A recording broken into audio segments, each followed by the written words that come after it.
Justin, do you feel like you're having more meetings now that you're not winning? No, not really. No, our week hasn't changed. This morning was probably a little bit longer than normal, but we just had a couple of things we need to cover off. So, yeah, no more meetings.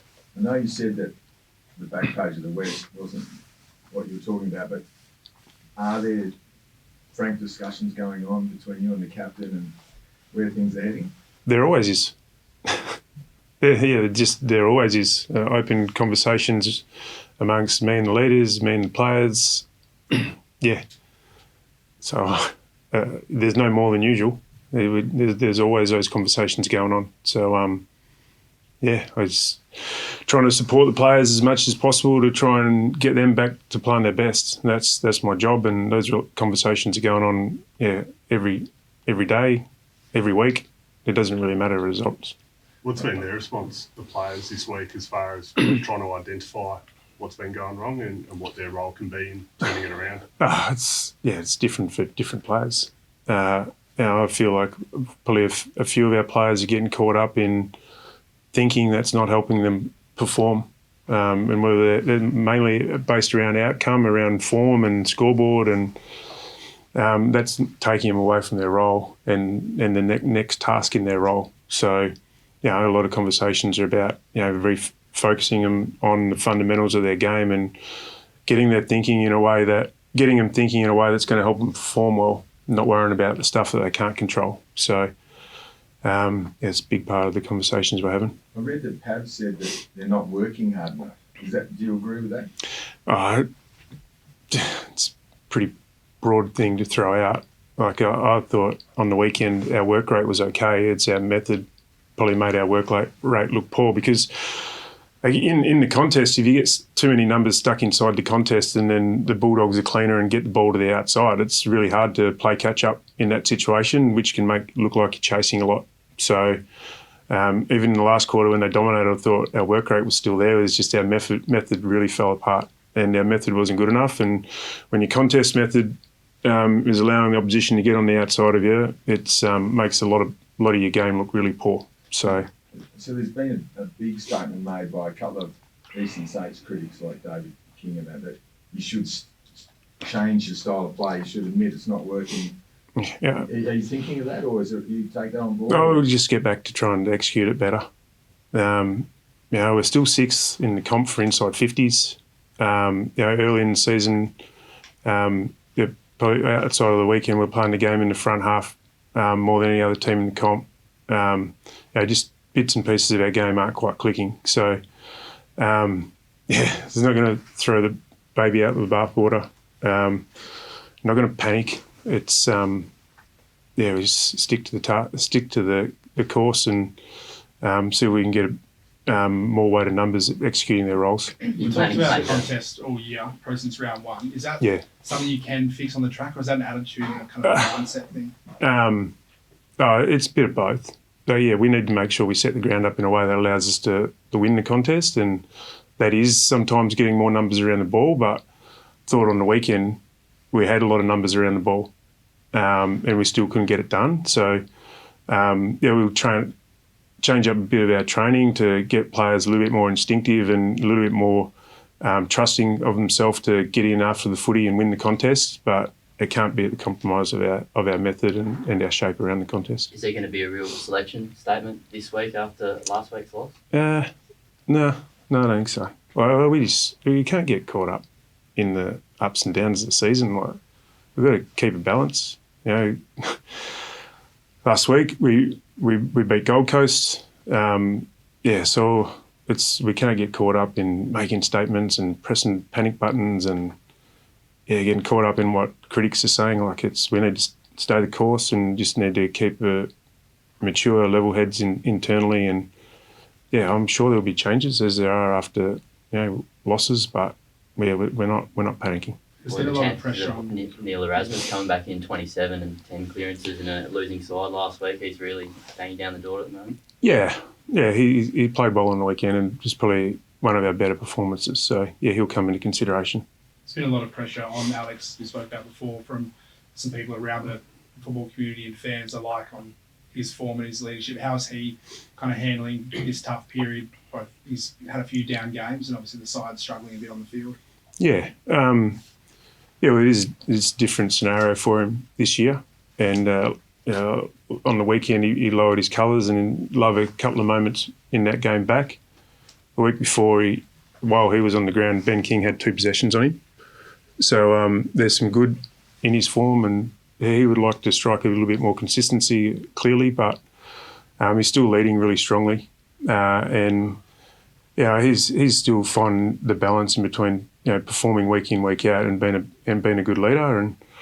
And so he'll continue to work on that and trying to strike the right balance. But he had probably an average game on the weekend, but the week before was a really good game and helped us win the game. So he'll just keep a balance there as well. Is the criticism of his leadership unfair?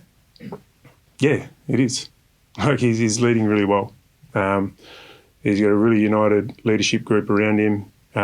Players who really respect and admire him. The way, So, I think it is overblown. So he went for lob first. So you endorsing that? You thought that was a good tactic?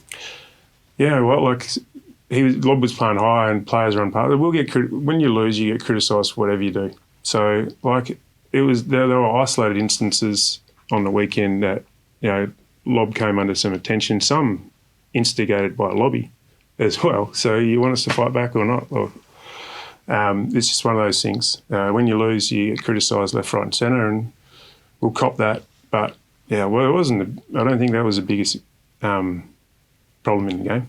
So what does that look like, that conversation with Alex, from your sort of perspective of how you strike the right balance between leadership and playing your role and growing into that role, essentially? Yeah, well, I think a big part of leadership is performing on the ground first and foremost. So he just needs to make sure that he gets his attention, his attention in the right areas and he's thinking in the right areas. Like I thought the week before, his prep was really strong against Gold Coast, led well from the front with his performance, and obviously, the communication and that came off the back of that. So, just keep working with him to make sure he's putting his energy in the right areas, and like the rest of our players, not getting caught up in stuff that he can't control or stuff that doesn't help him lead or play well. So, just keep that communication flowing. Have the first quarter's been a point of discussion at the club? Obviously, 0-6 to start the season. Is that something that's been spoken about internally? Yeah, yep, they have. Clearly, we haven't found the answer or the balance yet, so still working towards finding the right message around that. Probably the longest we've gone without asking a Nat 5 question this year, but you said on 7 last night that he won't play any football this week. Do you have a realistic kind of week where you think he will get minutes on the field? Like, is there a game you've got singled out or a weekend you think right now is, if everything goes well, that's the weekend we're targeting? Hopefully next weekend. Yep. And do you concede, you say you won't change your game plan, but do you concede that maybe when he comes back, you might have to put him in the midfield for a bit? That's the sort of like you kind of need? Yeah, it's always been in our thinking.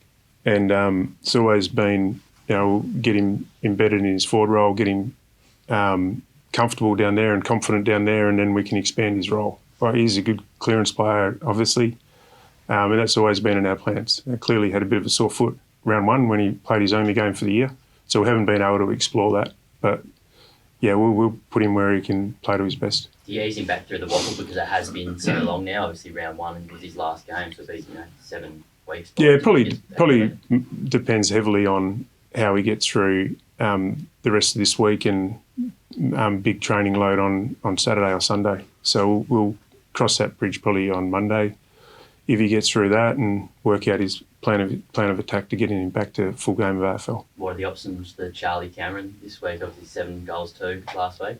Yeah, we've got some players down there with good speed, so you're likely one of those guys. We've got some players that have done the job before.